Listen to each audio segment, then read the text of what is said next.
Good afternoon and welcome to Preparedness and Kiwanis. We're glad you're here today. Would you please join me in singing My Country 'Tis of Thee, the Pledge of Allegiance, and the Invocation by Andy Minor.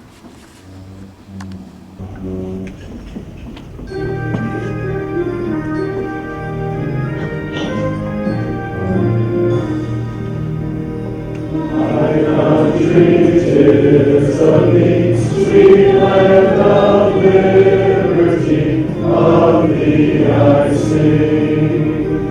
And where my fathers died, land of the Pilgrim's pride, from every mountainside, let freedom ring. I pledge allegiance to the flag of the United States of America, and to the republic for which it stands, one nation, under God, indivisible, with liberty and justice for all.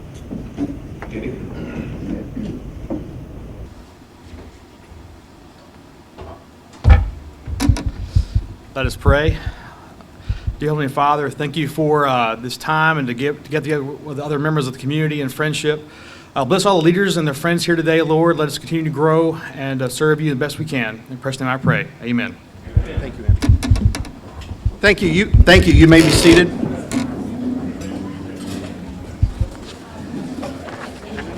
Because we have a full program today, we're going to go ahead and get started.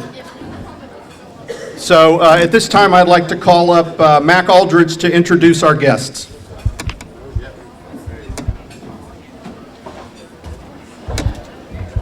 Good afternoon, ladies and gentlemen. Welcome to Preparedness and Kiwanis. First of all, this week is actually Teacher Appreciation Week, and today is National Teacher Appreciation Day. So when you go throughout your day, think about that special person in your life back in your schools that had an impact on you and possibly led you to where you are today. We have a number of guests, and I would like to recognize them at this time. If you'll stand when I call your name. Jeff Bowman. Where's Jeff? Hey, Jeff. Good. We also have Daniel Anderson. Hey, Daniel. Ray Dave. Is it Dave? I'm sorry. Ray Dowling. I'm sorry.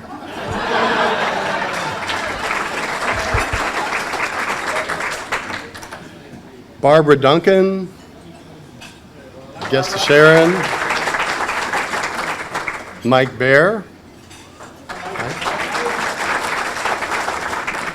Don Golightly. Hey, Don. Kind of a special person in Dr. Tinsworth's life. You ask him about it later. He can tell you a little bit about why he's here. And he's also a Kiwanian from Kentucky. Say that. Kiwanian, Kentucky Kiwanian. Zoe Mercer.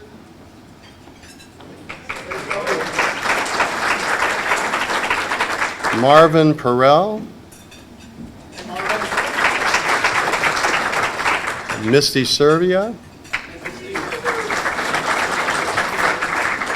I don't want to embarrass him, but we're so glad to see Larry Hibbs back in the audience today. So, Larry, good to see you again, man.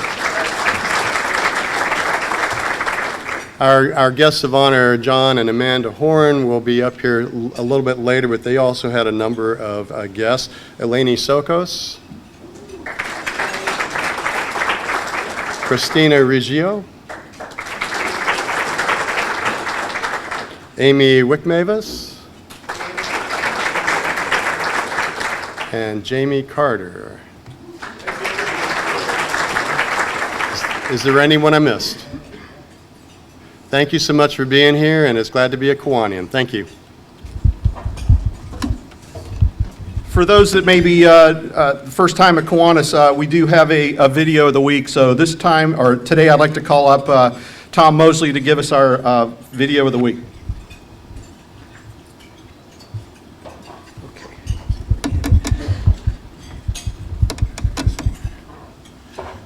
Okay, so this is video of the week. Let me get the arrow going. Is Bolivian kickboxer versus U.S. Marine.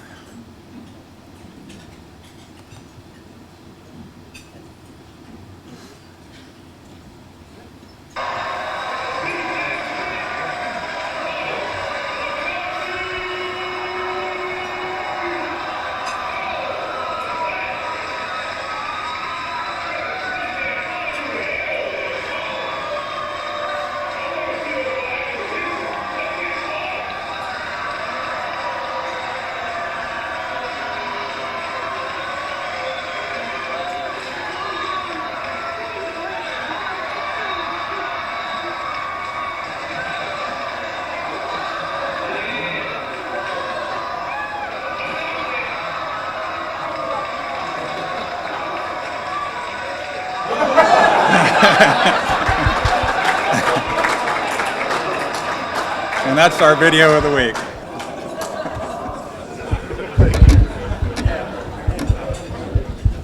And they always get a chuckle, so thank you, Tom. At this time, I'd like to call up new member George Cruz for his, uh-oh. You want to do it today, or your introduction?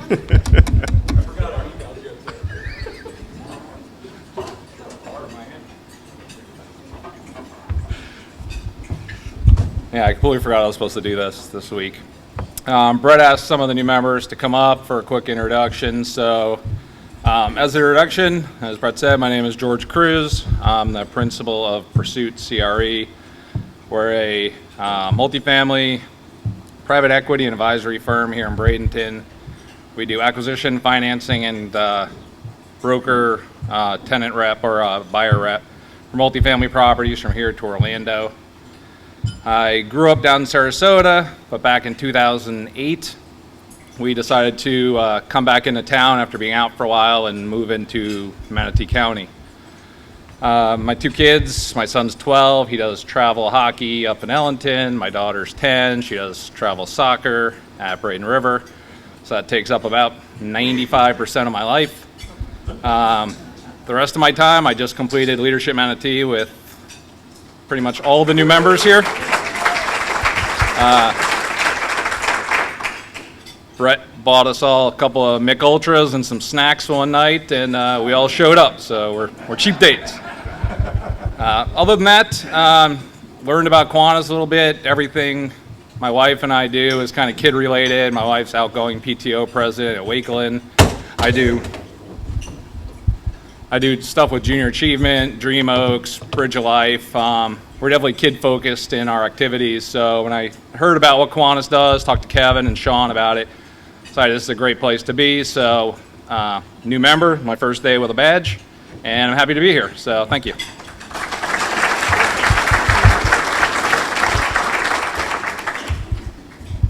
Now for our members' moment, Jan Schaberg.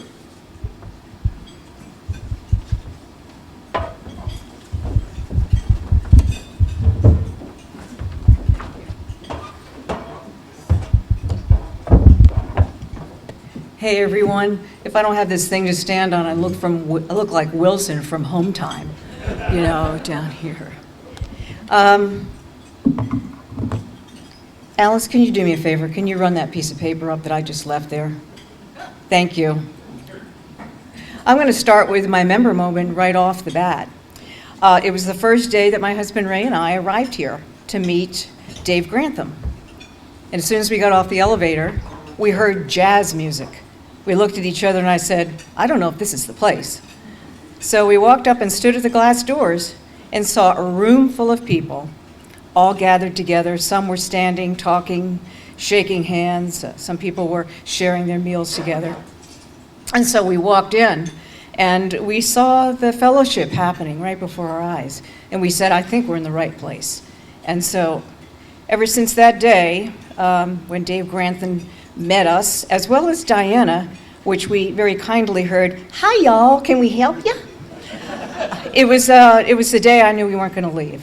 So the reason why I said this first is I have a full circle moment that'll follow this in a minute. Most of you know me. I'm an artist.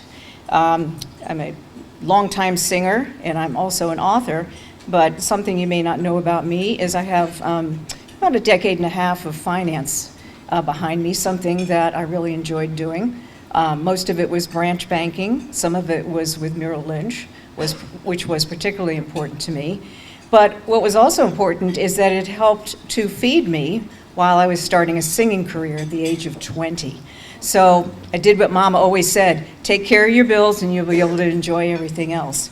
I did start singing at the age of 20. I sang for 35 years with big band. I started in Philadelphia with a guy who took a chance on me the way Glenn Miller took a chance on my dad, and it just went from there. I started writing in 1993. I'm the proud author of 2 children's books and 2 biographies. There's one thing that I don't believe is that one thing defines us. But what I do believe is that passion for things that we love can help to define us because it defines what we have in our heart and in our soul. So for me, what helps define me is my work in the scholarship world. I've been with the Glenn Miller Scholarship Foundation for 15 years. I've been representing a scholarship under my father, Ray Eberle's name, with the foundation. It is a national competition with kiddos coming from all over the country to compete. I'm also a member of the Kiwanis Scholarship Committee here, which I very much enjoy. I've also had something very spectacular but very unexpected happen over the last several weeks. I was voted onto the board for the Pops Orchestra for Sarasota and Bradenton, which I'm thrilled to be a part of. If there's anything that I can possibly do to pay forward this wonderful efforts that the Pops history has, I'll do anything that I need to do. So now, back to that member moment. Friday, I had the pleasure of attending the SCF graduation. And present was my 2-year, the young man that I mentored for 2 years in the music program. He was the last one to walk across the stage, and what a spectacular walk he took, and I was so proud. That's the stuff that you get from doing what I love to do. Thank you.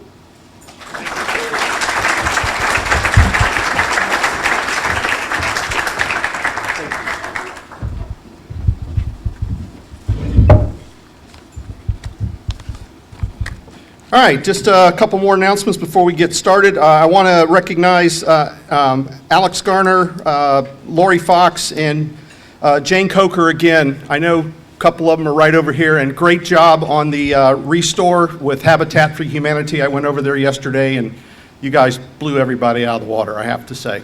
Your designs were very nice. I have 2 available seats for the Good Scout Award honoring our member Byron Shin. So if you would like to go to that festivity, please let me know. Don't forget about the Kiwanis Day at the Rays. We're looking forward to having as many Kiwanians as we can. This Saturday is the Jerry Hill Memorial Fishing Tournament, and those of you who want to sign up, please do so online and be there around 7:30. We'll be out of there by 11. And how many took advantage of last week's exercise by Andrea Nurberger? Did you call somebody or did you email somebody? Okay, great. Fantastic. At this time, I'd like to call up Betsy Benak with the foundation to give us our introduction to the Bert South Philanthropic Award.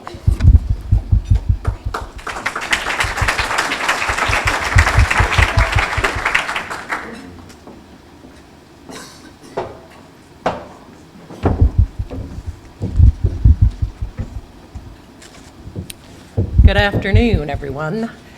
This is the second year I've been asked to serve as the chair for the Bert South Philanthropic Award. I serve as the treasurer on the foundation currently, so I think that's why I keep getting tapped for this duty. But I want to say thank you to my committee members that served with me, Ray Dowling, who was our first Bert South Award winner.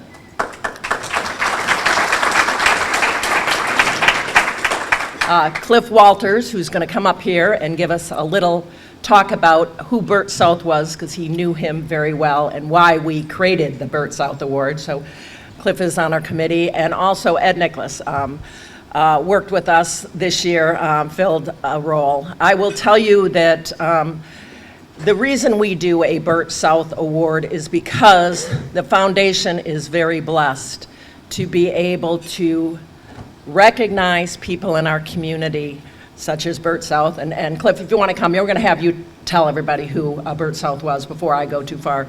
But it is a real honor to be able to recognize people in our community that have the heart of the community in mind in what they do, what they give their time, treasures, and talents. And that's the kind of guy Bert South was, who was a Kiwanian. So Cliff's going to talk a little bit about him before I talk about our winner this year. Well, for those of you that did not know Bert South, you really missed meeting someone that was an extraordinary person, passionate person, one of those unforgettable characters. And he was in this club forever, it seemed like. Now, Bert was a relative to me, a little feller, but what a powerful presence. You will have never met anyone as tough and in shape as Bert at any age. He started his young adulthood training the military in England on how to survive the battlefield. And his job was to make sure that the men were physically fit to a sufficient level so they could get through what they were going to have to go through. And Bert's passion for being physically fit began in training those young men during the dark days of World War II, where the very country he was in was fighting for survival. And then he came to America. And where does he go? He goes to Valley Forge Academy, where he becomes, I believe it was a track coach and a physical education instructor, where he trained many of the future military leaders of our country, including a man most of you would recognize, General Schwarzkopf was one of his students. Ultimately, Bert ended up in Bradenton. He was the executive director of the Boys Club, famous for his badminton during lunches outings, and badminton's a pretty tough sport if you don't do it. And then he took over the Bradenton Trailer Park. That was the basis for our foundation, but Bert ran the trailer park. But Bert didn't run it like most people would. Bert put in closed-circuit TV, and every morning no matter who you were in that trailer park, you woke up with Bert leading an hour of exercise on TV.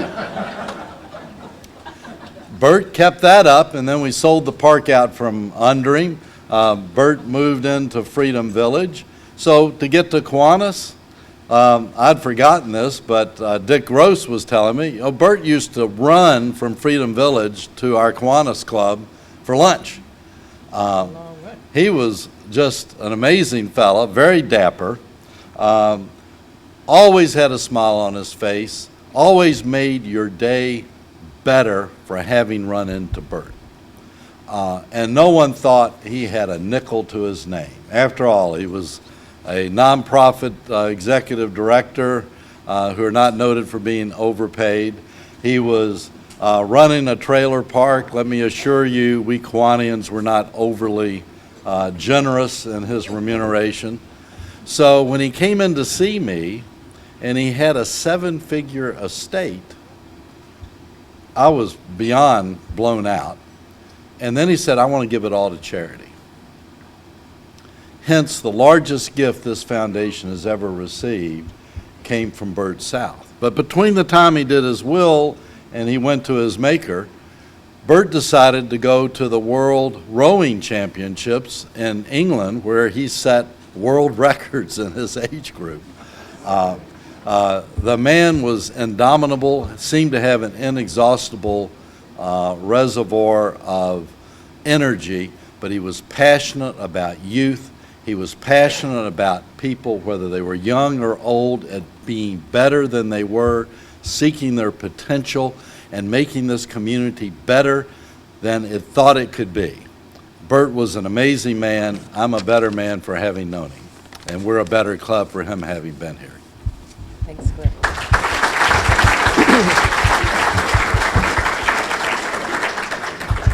Thanks, Cliff, for that background. I was a member when Bert South was a member, and I always just thought he was like this cool little dude that was really in great shape. I never knew what there was about him. I just thought he was like a PE teacher. I didn't know what his deal was, so I really appreciate that background. So this is our third year of doing this award, and I will tell you, we try to get the application out, the nomination form out to as many people as we can. It does not need to go to a Kiwanian, right? It goes to somebody in our community, and I do enjoy reading all the nominations. So for everyone that did put in a nomination, I want to thank you. It's always heartwarming to read about what people are doing in our community, and we have so many wonderful folks devoted in our community, but we have to pick a winner. And the winners that we picked this year were actually nominated by two folks. So I am going to read just a little bit from their nomination forms, so you know why we selected the folks that we did. The first nomination says, John and Amanda Horn are uniquely deserving of this prestigious Kiwanis Award. From creating and funding an endowed scholarship to implementing a reading improvement program in Manatee County schools, their giving spirit truly embodies the Bert South Philanthropic Award. Celebrating 20 years in business this year, here are just a few examples of their community leadership and philanthropy. In 2017, they launched the Dive into Reading program, where they learned that more than 50% of third graders in the Manatee public school system were not reading at grade level. So they did something about it. And I will tell you, as one of the folks that have participated in that, you need to participate as well. You have an opportunity to make a difference, and it only takes one day a week in June, so sign up. They also recently participated with this club, many of you remember, to collect diapers for Kiwanis statewide initiative. Remember all the diapers? If you took diapers to the Oyster Bar, you got a margarita. How could you lose?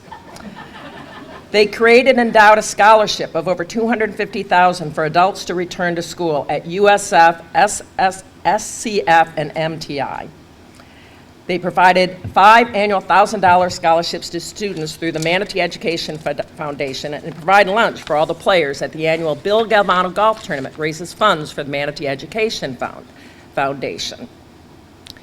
Currently, John and Amanda are the co-chairs of the PACE $3 million capital campaign and host all of the PACE students and their families to a Christmas dinner every year.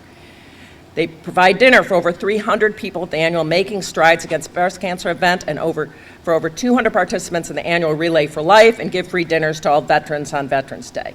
If you haven't had a free dinner on the Anna Maria Island Oyster Bar, then you're not doing your part. They donate $28,000 in gift certificates to over 500 local charitable organizations, including for all 60 judges at the Golden Herald Awards. In 2003, started the Anna Maria Oyster Bar Golf Tournament that raised over $600,000 for local children's organizations. A 2008 graduate of Leadership Manatee, John pays for any staff member who wishes to participate in the program with full scholarship. This is his staff members. To date, over 7 have graduated. And I think the other nomination basically stated most of these things again. You can see there is a pattern in John and Amanda Horn's work. They work very well together, I will note. Amanda is the detail person, I will note.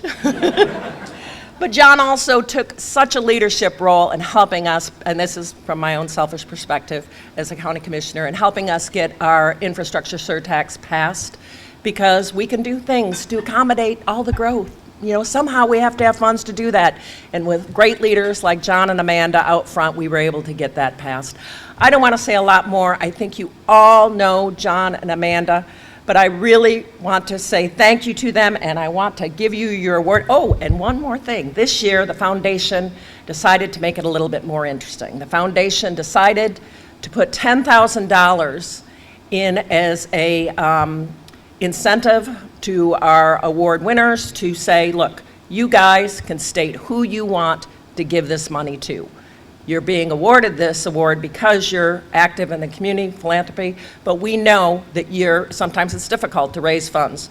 So this $10,000 award, John and Amanda have decided that they will split that between two organizations that are near and dear to their hearts. They're going to give $5,000 to the Pace Center for Girls, and they're going to give $5,000 to the Dive Into Reading Initiative. So let's welcome and honor John and Amanda.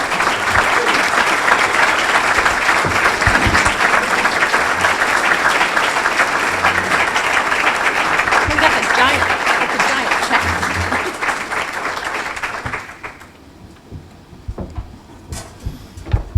On behalf of the Braden and Kiwanis Foundation, this is a little token, and then I'll get out the giant check, which is even more fun. Much more fun. Congratulations. Thank you so very much.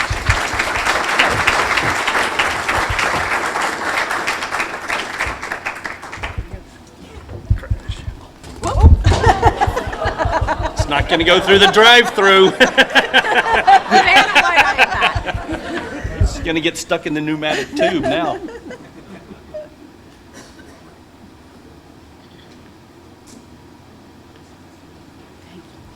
Thank you so much. All right.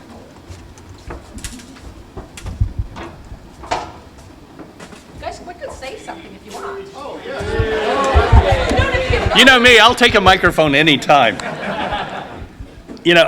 I really thought it was for the Dive Into Reading and all the things we do in the community, but when I heard Cliff describing it was a tough, in-shape guy that was used to battling British hostility, I thought, that's me. I have been trained to battle British hostility. We are so thankful for what you've done. It goes back to just what Betsy had said. We have a big problem in our community. We have a lot of big problems in our community, but one of them is illiteracy and the fact that our kids can't read at grade level. And you start talking about there's 50% of the kids can't read, and you're like, that's a big problem. I'm only one person, what can I do? But if a lot of one persons get together like we're doing, we can make a dent in it. And it goes back to the starfish on the shell. If we can make a difference in one life, we've made a huge difference. And we're making a difference in a lot of lives.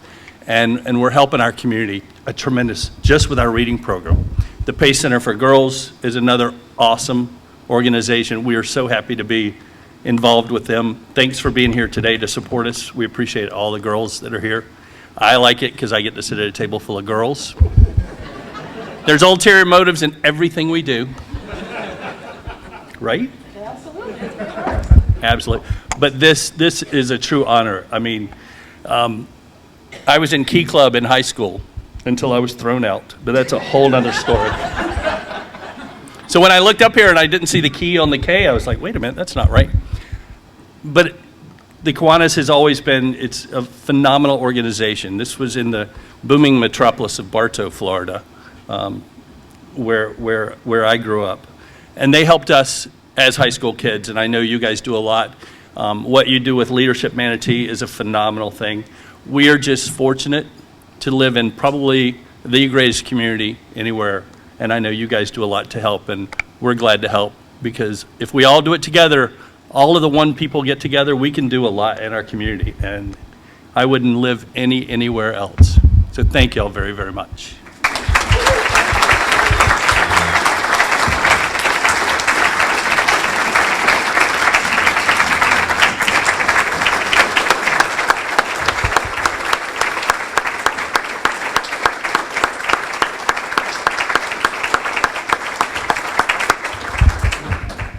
Thank you, John and Amanda, for all you do for this community. We love you, and we're looking forward to doing more things together in the future. At this time, I'd like to call up Mike McCoy to introduce our program for today.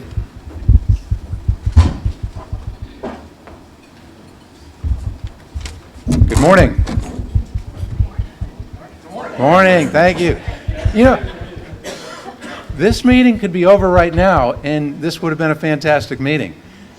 However, the speaker hasn't spoke, and so it's even going to be better. But to have John Horn here and hear Cliff talk about Bert, that's awesome.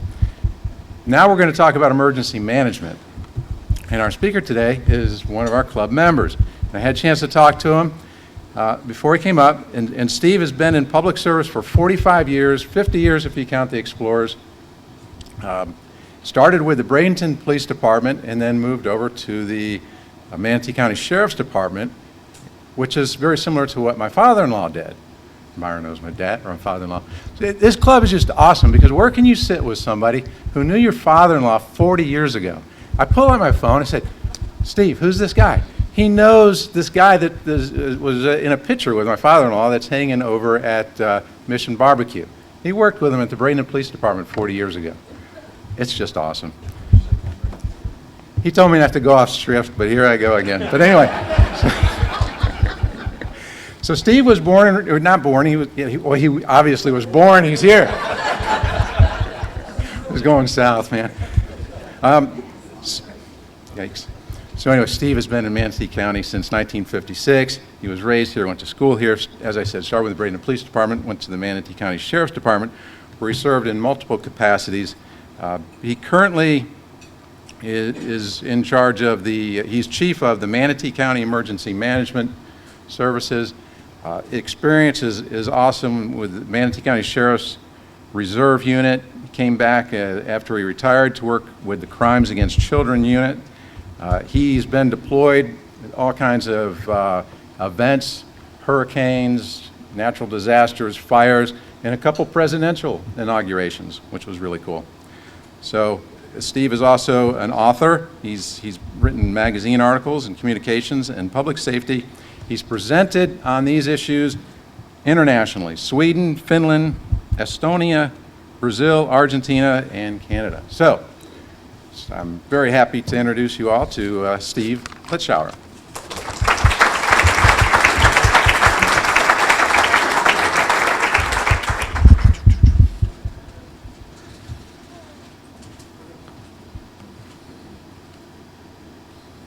Oop. There we go. I totally messed it up, man. Here we go. Let me go back.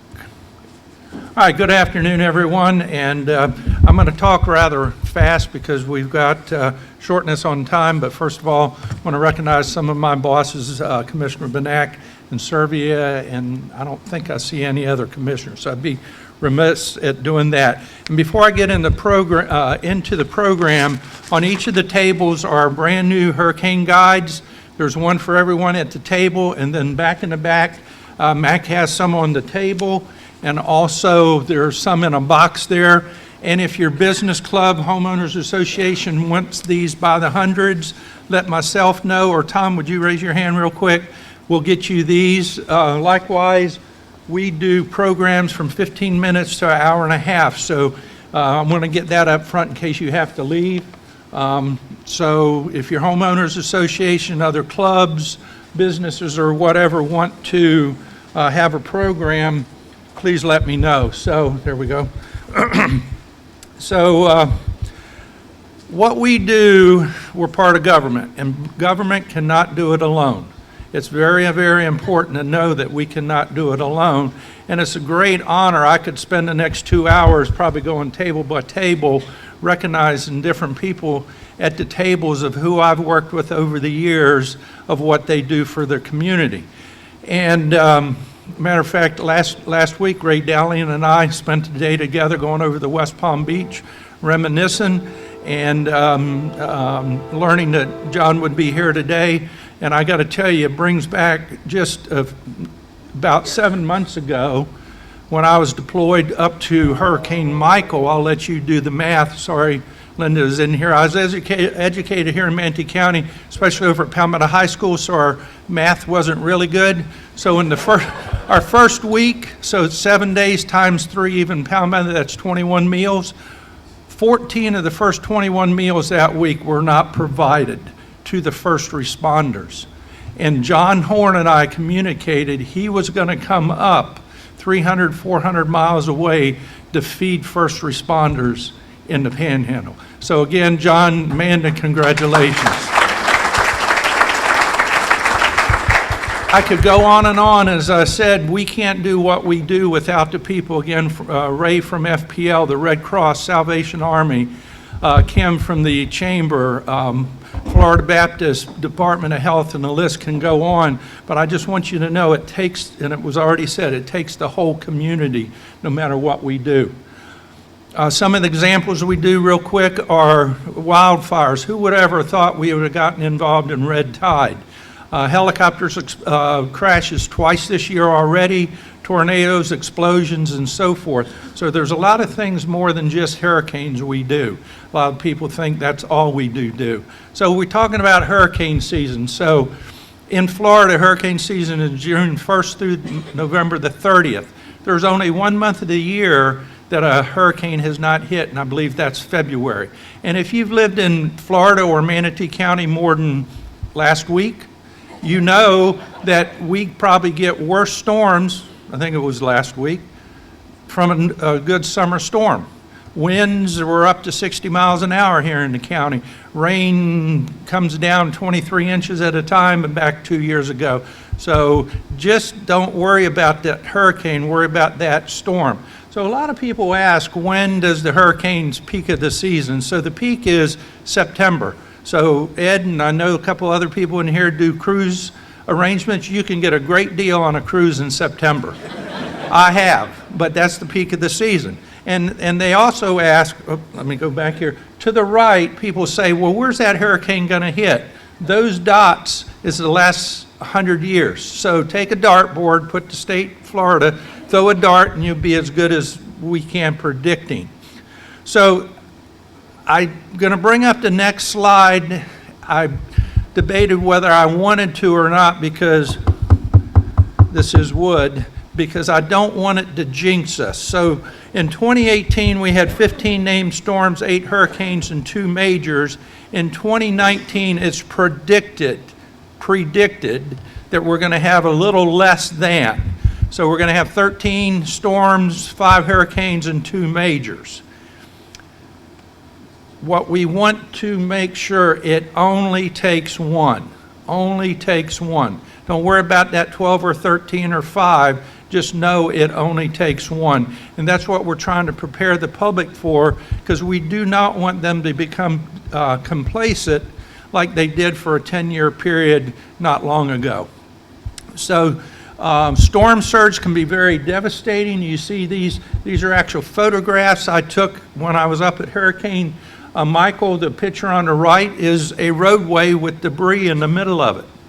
Another thing I want to talk to you about, and many of you are involved in here doing great things, and that is donating and volunteering.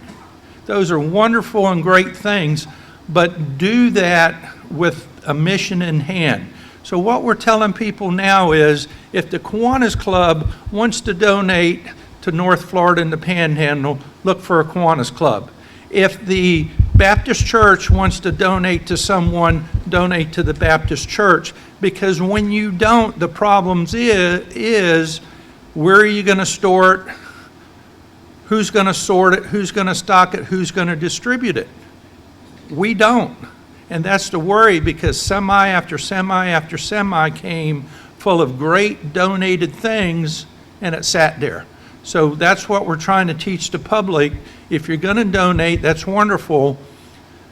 First of all, donate cash. United Way, Red Cross, Salvation Army, and that list can go on. But if you in fact want to do a drive, donate it to an organization that then can arrange all of this. Because this is what happens.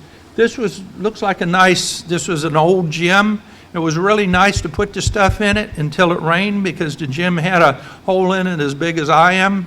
and stuff got ruined because they had no place to put it. Here's a little quiz, somebody. If a tree comes down over your house, whose responsibility is it to remove it? The homeowners, correct? Insurance folks, correct? What happens when your neighbor's house comes into your house? I took this picture. More than one time, this blue house on the right totally washed off its foundation and ended up in somebody else's house. I still don't know the answer because you know what? That owner of that blue house is going to say, I don't have insurance, I don't have enough money, so insurance agents help me get educated. How do you deal with that? That's what happens with storm surge. Manatee County, with the help of government, as you see on this, over the years, if you've built a newer home and built it to code and kept it to code, right, Jeff? Keep it to code. You're pretty well off if your home's been built from 2012 on, 150 mile an hour wind. We all need to have a disaster kit. That's important in the guide. You'll see that as I kid folks, because we know this around here. Most of you probably, how many of you are from up north? Yeah, okay. And y'all had these funny things below level where you went down and you below, what's those things called? Oh yeah, basement. See, I've read about, you have a kit, didn't you? You had water, you had canned goods, you had candles, you had flashlights. Same kit you had up there in your basement that you need here, except a snow shovel and a winter coat, but you need all the same stuff. So please be prepared. Like I said, I'm taking an hour-and-a-half presentation, putting it in 15 minutes, but be prepared not for 3 days, not for 5 days, at least a week. Here's another thing we're trying to educate the people on. So start your kit going together, 1st of June, you got it together. What do a lot of organizations do the end of November and December?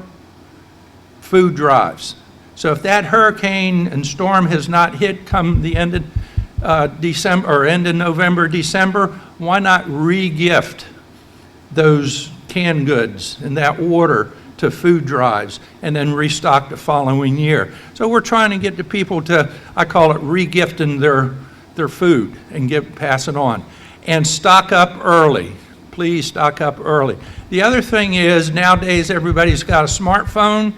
Take your little thumb drive, take pictures of inside and outside your home. Again, insurance folks, what better proof that you had whatever than on here, not only pictures of your home, copies of your will, copy of your insurance papers, copy of all those important items, not just have one thumb drive. Don't have one. Have one in your pocket, one in your go kit, one in your safety deposit box, and many more. I'm not going to pick on somebody, but I know somebody in this room's got to be married 50 years or more. So my thing is, if you had that 50-year-old wedding picture, would you rather have a scanned copy of it on here or see it floating down the Manatee River? You'd like it on here, right? So do those things to your important documents. And what do? We love our fur babies. Guess what? You have to take care and be prepared for your fur babies. I know we just ate lunch, but an example is if your fur babies eat dry food and you're all of a sudden giving it canned food, well, be prepared for your fur babies too. Their shots and everything else because they're important. Do you need to evacuate? Know when to evacuate, when to leave. There's two main reasons, storm surge and mobile homes. If you live in a mobile home, that's great, but know when the storm comes, you gotta leave, because this is what happens. Storm surge is that water coming in off basically the Gulf, that if Hurricane Irma would have not shifted, Manatee County would have gotten up to 15 feet of surge. That would have brought a wall of water up to about 75th Street. It wouldn't have been Anna Marie Island, it would have been Blake Hospital Island or something, because the water would have been in that far in. We were lucky that it didn't. Not all storms are surge. The Panhandle was. Think about this, and again, if you've lived here, look at Mayaca City. There was wind in the 100-mile-an-hour winds off the Gulf if it was here past Myakka City. We think about, oh, just get off the beach, you'll be okay. No, it's not. Wind is very damaging. In the handout is copies of your evacuation levels. You can go on mymanatee.org, put your address in and figure out where you live, but know what level you live in. When you do evacuate, or if you do evacuate, let your people know, your family, your friends, that you are evacuating. Here's something what people don't know. EMS and fire service stops responding at 45-mile-an-hour winds or more. Law enforcement stops at, that's my alarm to quit talking. 5 minutes though, 5-minute warning. Law enforcement at 55 mile an hour. During Hurricane Irma, there was over 12 hours. That's 12 hours there was no police, fire, or EMS on the roads in Manatee County. Think about that. Shelter, only go if you have to. A shelter is a lifeboat, not a cruise ship. You get a roof over your head and a food. Think about where you're staying. You're staying in an elementary school. Nuggets, macaroni and cheese, and little bitty chairs. So try to go to somewhere else than a shelter. It's a safe location, but it's the last haven. If you're in special needs or you have a family member that's in medical special needs, there's forms available that we take them to a designated shelter. That one shelter out of 25 is the only one we will say guaranteed that has a generator even. Not all shelters even have generators. So there's forms online if you need more information. Likewise, if you need evacuation assistance, a bus ride. Where's Linda again? We were just talking about the school board and MCAT providing service and evacuation, but sign up early for that. This is something we started last year. How many of you heard of iHeartRadio? Okay, figure out what station you listen to. No surprise, 92.1 CTQ is mine. That's a surprise. The country station. But tell your friends and family out of state, when it hits the fan, listen to X radio station on iHeartRadio, because they're reporting on what's going on here in Braden and Sarasota, not what's going on in Ohio, Michigan, New York, or whatever. So iHeartRadio, the local radio station, to your friends and family. So winding it up, if you haven't signed up for Code Red, please do so. Again, more information's on the flyer. With that, I think I got about 2 minutes to entertain any questions.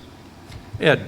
Did they redo our flood zone map this year like they did in Ellis? The flood zones, yes. The evacuation levels, no. Those two different things, but flood, yes. Evacuate. Now, we're predicting next year evacuation levels, again, will be changed. Okay? Check your you're living in a coastal area, there are new flood zones. Right. You can check them online. Put Right. your address in, there's a place, you can see if your flood zone has changed. Coastal and out east in, what's the name of that? I can't think of the name of the creek, out east. Oh, yes, I know what you're talking about. Gamble Creek, yep. Watershed and coastal have new flood zones. Look them up. They're not adopted yet, but they're proposed. Look Yep. Okay, Doc? If you're going to get the hell out of Dodge, how many days in advance of the anticipated arrival do you leave? As soon as we start telling you to leave, I won't mention names, but dear David Schrott learned this during Irma. He waited and waited. How long did it take you? 17 hours to Atlanta? So when we tell you it's time to leave, is that earliest? Because here's the thing, Charlotte County, if it's a category 3 or more, have no shelters. They're all in low-lying areas. So it's just not 380-some thousand people in Manatee County.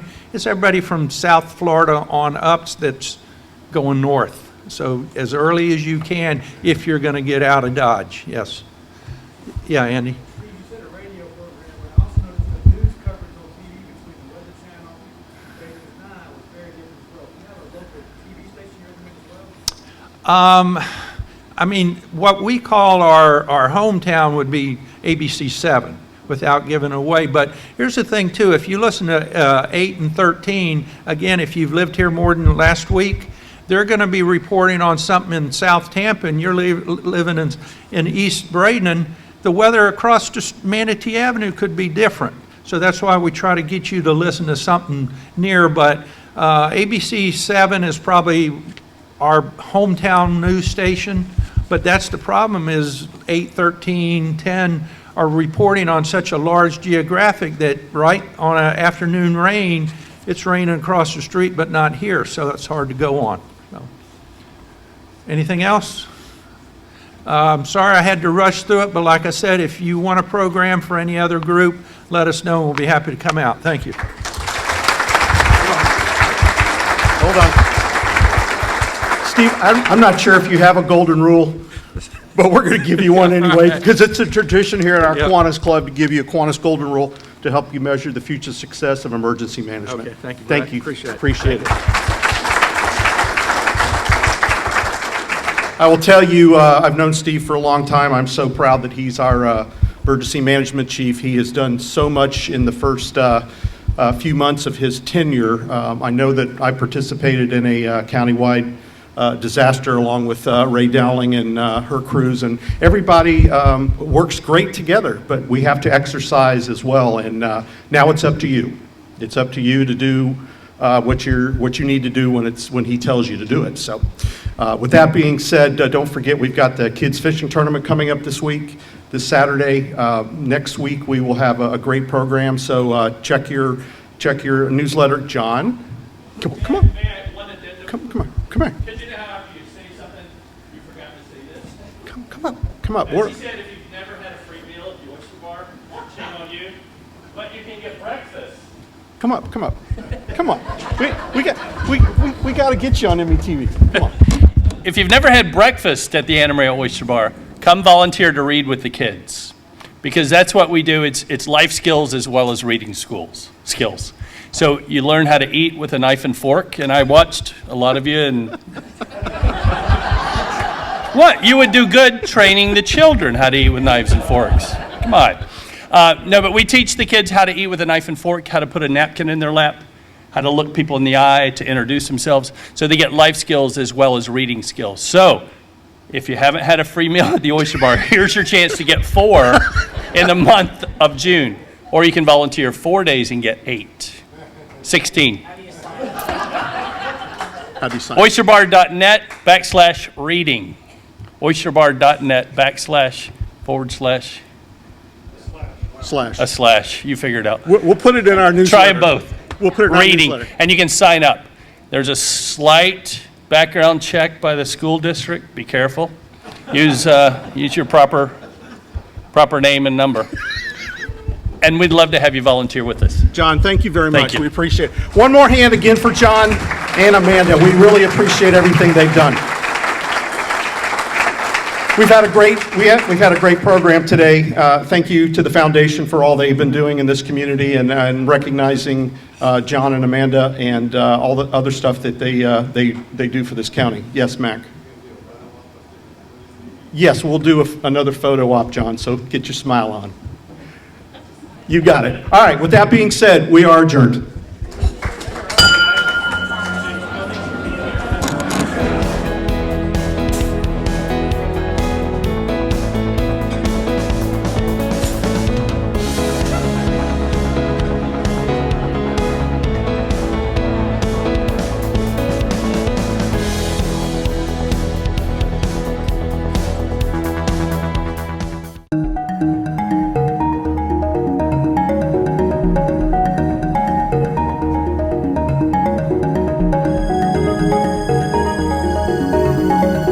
Thank you.